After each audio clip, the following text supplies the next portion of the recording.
기초과학에서도 밀리는 미국, 한국도 교훈 찾아야. 18일자 매일경제기사 중국 이 정도라니 무서울 지경 미국마저 제쳤다. 기초과학 패권 장악은 최근 중국의 기초과학 수준이 놀라울 속도로 오르고 있는 현황을 소개했습니다.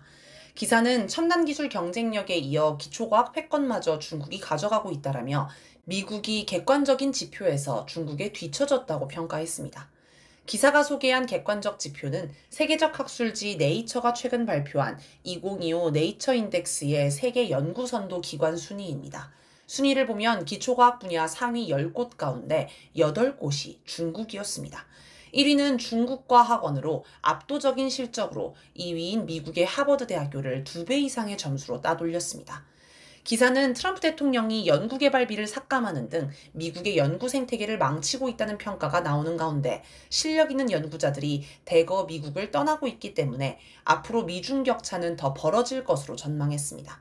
흥미로운 건 도널드 트럼프 대통령이 중국의 연구기관들 속에서 그나마 명함을 내밀고 있는 미국의 하버드 대학교를 탄압하고 있다는 점입니다.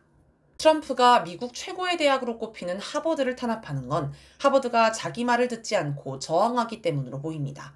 트럼프가 미국 내 여러 대학에 들불처럼 번진 팔레스타인 지지, 이스라엘 규탄 시위를 진압하기 위해 대학들을 압박했을 때 하버드는 정부의 요구를 수용하지 않고 소송까지 제기했습니다.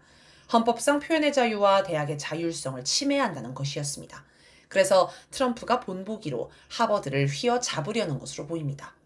트럼프는 전체 40억 달러 규모, 우리 돈 약 5조 5천억 원의 연방 보조금, 연구 계약을 취소하면서 하버드를 압박했습니다.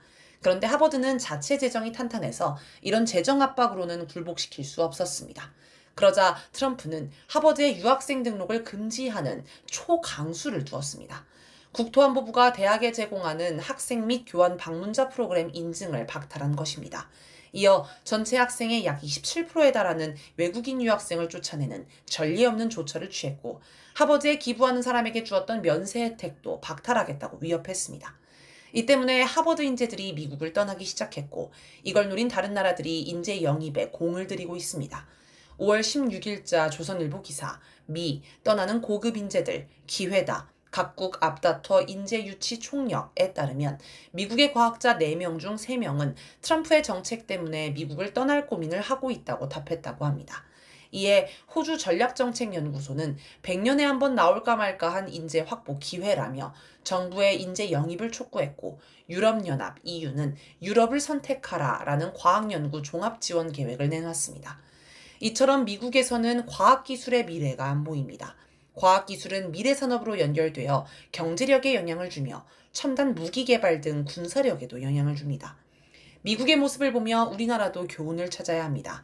윤석열 정권 때 정부가 연구개발 R&D 예산을 삭감해 논란이 됐는데 비단 이것만이 문제가 아닙니다. 우리나라가 기초과학에 투자하지 않고 기업 주도로 이른바 당장 돈 되는 연구에만 투자하는 건 하루 이틀 된 일이 아닙니다. 코로나19 사태 때도 질병 통제나 치료 기술은 세계적으로도 앞섰지만 정작 백신 개발은 주요국 가운데 가장 늦은 편이었습니다. 수학, 물리 등 기초과학이 무너지면 장기적으로 우리나라 과학기술의 장래도 어두울 수밖에 없습니다.